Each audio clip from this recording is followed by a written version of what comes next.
Allô, j'espère que vous allez bien. Après 2 ans, j'ai enfin entrepris à nouveau un voyage de méditation que vous pouvez d'ailleurs suivre en suivant mon hashtag NS-8 méditation. Après Palma de Mallorca en Espagne et Le Caire en Égypte les années précédentes, cette année, mon voyage de méditation ou de retraite spirituelle m'a mené à Bodrum en Turquie. J'ai réservé un voyage all-inclusive à travers l'organisateur de voyage TUI Allemagne et j'avais droit justement à un transfert de l'aéroport à l'hôtel. Le vol depuis l'aéroport de Francfort a duré 3h30. Il y a 1 heure de décalage entre Bodrum et l'Allemagne. Une fois à l'hôtel, le chauffeur du minibus a été super gentil de porter ma valise pour m'aider à la mettre juste à l'entrée de l'hôtel. Et à la réception, ils étaient sur place et ils m'attendaient déjà. De base, j'ai réservé une grande chambre double avec vue sur la mer, mais je suis arrivée à 2 heures du matin à l'hôtel et on m'a mis dans une petite chambre toute obscure avec vue sur la piscine de l'hôtel. Franchement, j'étais super déçue quand j'étais arrivée, mais j'étais juste trop fatiguée pour réclamer. Petit Quoi. tour. Première chose, vue sur la mer. Vue sur la mer, c'est plutôt vue sur les cocotiers avec une mini fenêtre, 2 mini fenêtres comme ça. Ok. Bon. Moi, je vois juste le poule. Poule et les cocotiers, là, pas de mer. Mais bon. Je suis trop fatiguée, j'ai trop faim pour ça. 2 lits. Je sais pas trop. Moi, de toute façon, je vais coller les 2 lits pour avoir plus d'espace. La douche ressemble à quoi? La cabine est une minuscule cabine. Ok, ici pas bien, pas super bien nettoyé, mais bon.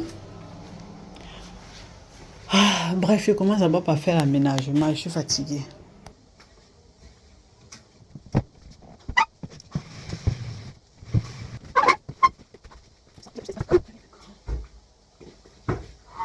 Enfin arrivé, il est 1h36 à mon téléphone. 1h36 c'est l'heure d'Allemagne, donc ici c'est 2h36 parce qu'ils ont 1 heure d'avance sur l'Allemagne.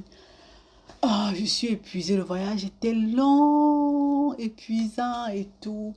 Mais bon, c'était bien quoi. J'ai reçu un bracelet comme ça que je dois porter durant tout mon séjour. Que je puisse aller au restaurant à tout moment, que je puisse aller manger à tout moment, que je puisse aller nager à tout moment et que je puisse avoir accès en fait à tout ce que l'hôtel, au sauna aussi je crois, bref à tout ce que l'hôtel offre quoi. Donc ils m'ont donné ce bracelet-ci. La chambre je la trouve, pour une chambre 2 places, je la trouve quand même un peu petite.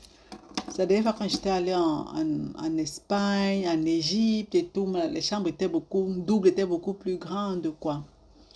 Mais sinon, ça va aussi. J'ai réservé également avec vue sur la mer, mais moi là, j'ai vue sur le pool.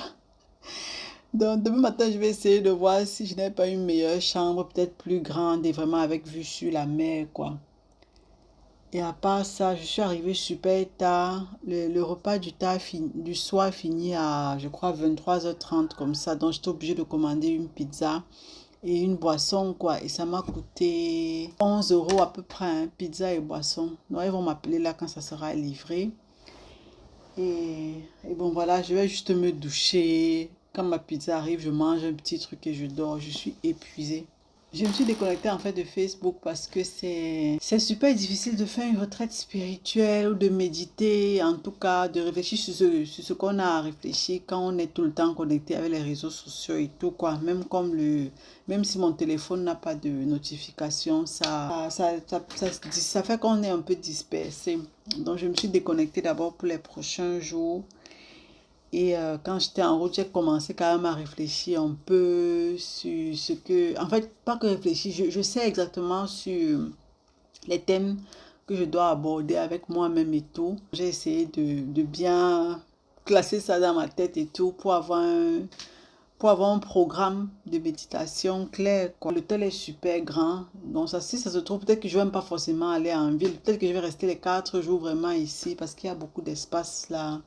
S'il n'y a pas trop de gens, je vais voir quoi. Mais j'ai besoin en tout cas d'un endroit super calme, assise quelque part pour réfléchir au calme en fait. En gros, c'est un peu ça. Je suis épuisée, c'est horrible.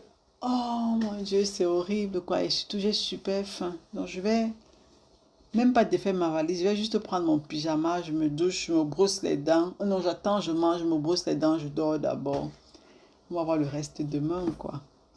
Les 2 dernières années ont été super mouvementées, franchement, catastrophiques. Bon, je sais pas si je vais dire catastrophique, mais ça a été un tourbillon incroyable. Je suis passée par tout genre d'émotions, en fait, ces 2 dernières années, tu vois, entre la colère, la déception, bref. Je pense que si vous êtes sur ma page depuis un certain temps, vous pouvez imaginer. Ma pizza a été livrée avec un prime du cola en pleine nuit, mais bon. On va gérer ça après.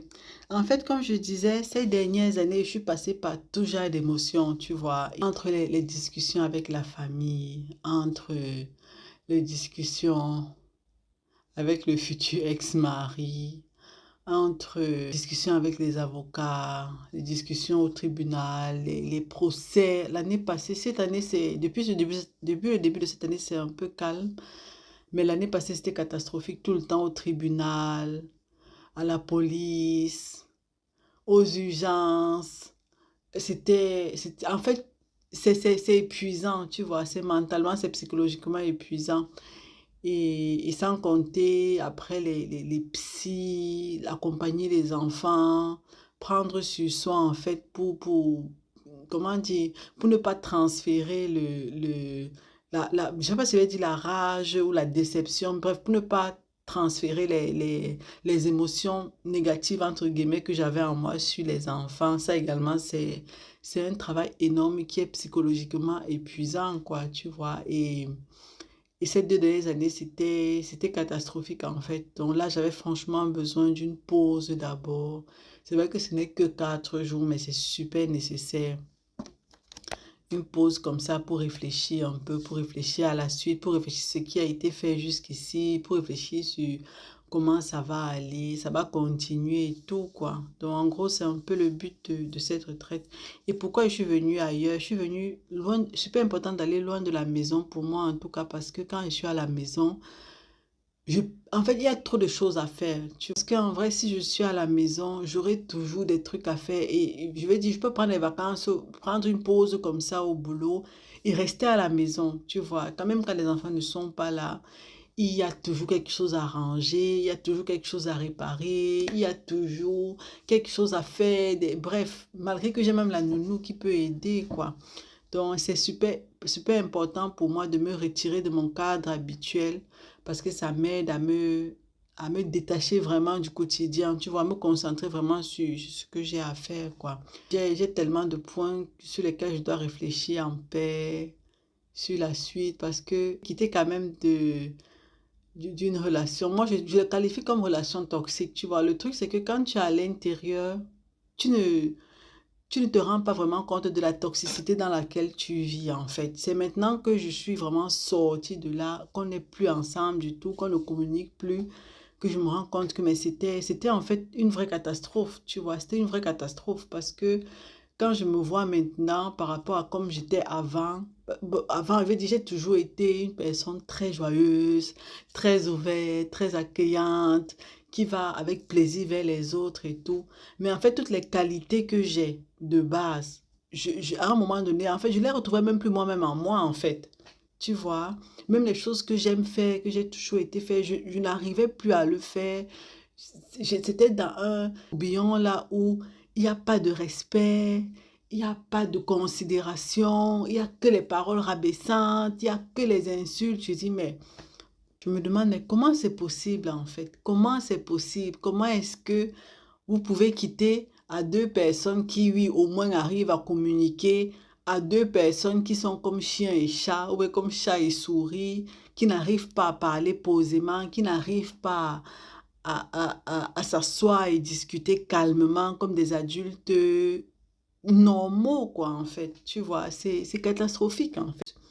Quand j'étais dans le voyage et tout, je me disais, franchement, je pense que je ne suis pas faite pour le mariage à l'africaine, entre guillemets. Tu vois, mariage à l'africaine, ça veut dire que tu dois être soumise.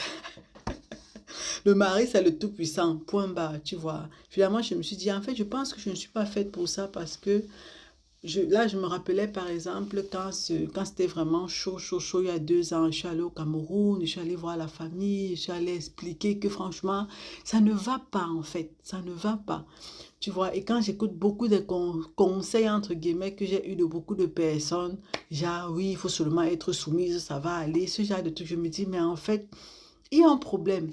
Il y a un problème. Vous n'allez pas me dire, en fait, que on est dans une société où on n'arrive pas à comprendre que quand quelqu'un, une femme surtout, pose un problème clair, avec des plaintes, entre guillemets, claires, parce que mes plaintes étaient claires, mes plaintes étaient fondées, en fait, et qu'on prend la peine de venir vous voir, je veux dire même en tant que famille, de vous expliquer le problème. Tout ce que vous avez à répondre, c'est que non, il faut être soumise. Il y a un problème.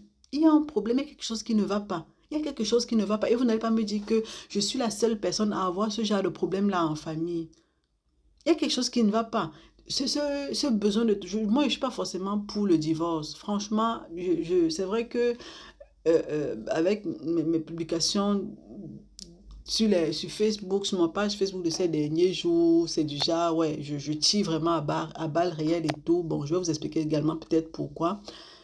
Mais de base, en fait, je ne suis pas forcément pour le désordre parce que je suis d'avis qu'il n'y a pas de problème sans solution. Tu vois, généralement, que ce soit entre humains, que ce soit même de manière générale, il n'y a pas de problème sans solution. Égal quel problème tu as, si tu penses qu'il n'y a pas de solution, ce n'est pas qu'il n'y a pas de solution, c'est juste qu'en fait, il y a une solution, mais tu ne l'as pas encore trouvée. Tu vois, mais il n'existe pas de problème sans solution, en fait. Mais je trouve quand même flagrant que la plupart des femmes africaines qui ont un certain genre de problème, on leur dit toujours non, c'est qu'il faut être soumis, ça va aller. Ça ne marche pas en fait. Il y a un vrai souci. Il y a un vrai souci. Ce n'est pas possible en fait. Ce n'est pas possible qu'en 2025, qu'on se plaigne encore des choses basiques en fait, des choses basiques de, de, comment je vais dire, des choses de bon sens basiques et que ce n'est pas une, deux, trois, c'est des millions de femmes en fait. Ce n'est pas normal.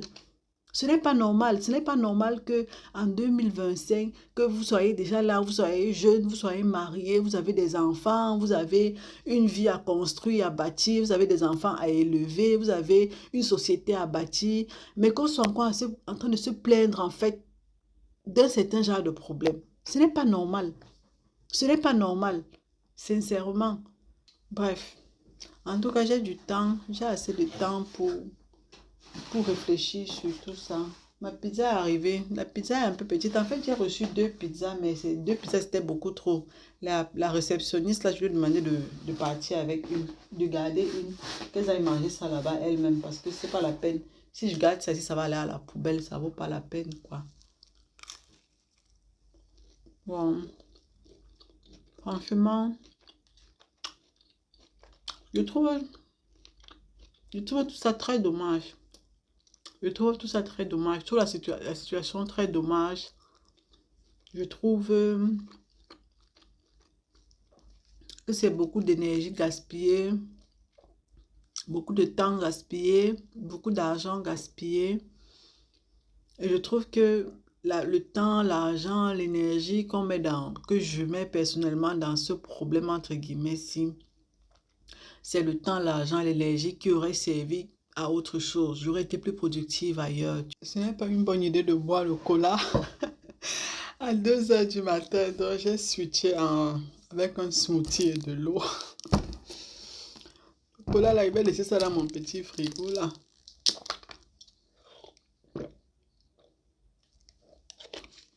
Il fait chaud, hein. Il est 2 heures.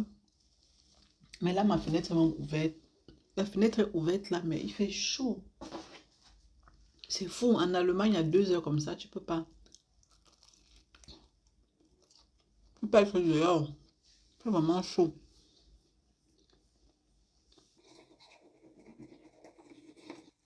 Je suis tellement épuisée que je peux m'endormir même debout, quoi. Tellement je suis fatiguée. Faut que je m'arrête les cheveux. Ah, il est quelle heure là? 2h22. Waouh, 2 heures du matin. Généralement, à cette heure, si je dors. En fait, bref, j'essaye généralement d'avoir un rythme de vie assez constant et une hygiène de vie très saine. Tu vois, par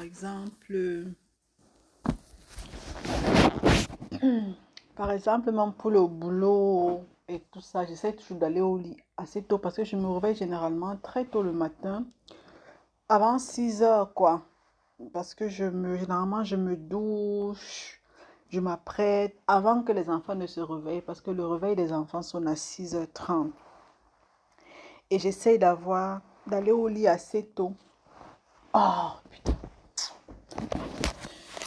Et j'essaie d'aller au lit assez tôt pour, pour pouvoir me réveiller également. Pour pouvoir me réveiller facilement et pour ne pas être fatiguée au boulot, quoi. Donc mon horloge biologique est déjà programmée telle que généralement, avant 6 heures, je me réveille et généralement à 21h30, 22 heures, je suis déjà épuisée, il faut que j'aille me coucher. Et je trouve que c'est un truc super positif euh, parce que depuis que je fais ça, que je me suis adaptée à ça, je suis très positif pour le boulot, quoi. D'avoir un rythme constant, en fait, d'aller toujours au lit aux mêmes heures et de se réveiller toujours aux mêmes heures. Bon, là, à 22 heures, à 2 heures du matin, 2h23. En fait, 2h23, c'est plutôt 1h23 en Allemagne. C'est déjà super, super tard. Donc là, je vais essayer de dormir un peu. Le matin, je vais aller déjeuner et puis je vais faire un peu un tour de l'hôtel pour, euh, pour détecter un peu les endroits un peu calmes. Bah, pour voir, parce que là, je suis arrivée la nuit, tout est sombre, je n'ai pas vu grand-chose. Pour voir d'abord euh, à quoi l'hôtel ressemble, à quelle distance de la mer on est, ce que l'hôtel propose comme activité et tout, quoi. Et surtout, trouver mes coins tranquilles où je pourrais m'asseoir pour réfléchir tranquillement. Et où je peux aussi faire les vidéos tranquillement avec vous. Bon, la chambre, c'est en tout cas très calme déjà. Mais ce serait pas mal si j'avais également un endroit calme comme ça dehors, je verrai. Ah, je suis épuisée, je suis dormue. Oh, regardez l'ampoule là est chaude. L'ampoule là, toi, c'est joli. Bref, en tout cas, j'ai bien voyagé, je suis bien arrivée. Là maintenant, ça va, j'ai mangé un peu, donc ça va, je vais beaucoup mieux. Je suis épuisée, donc je vais essayer de dormir d'abord et je vous dis à demain pour une nouvelle vidéo. Mouah. Allez.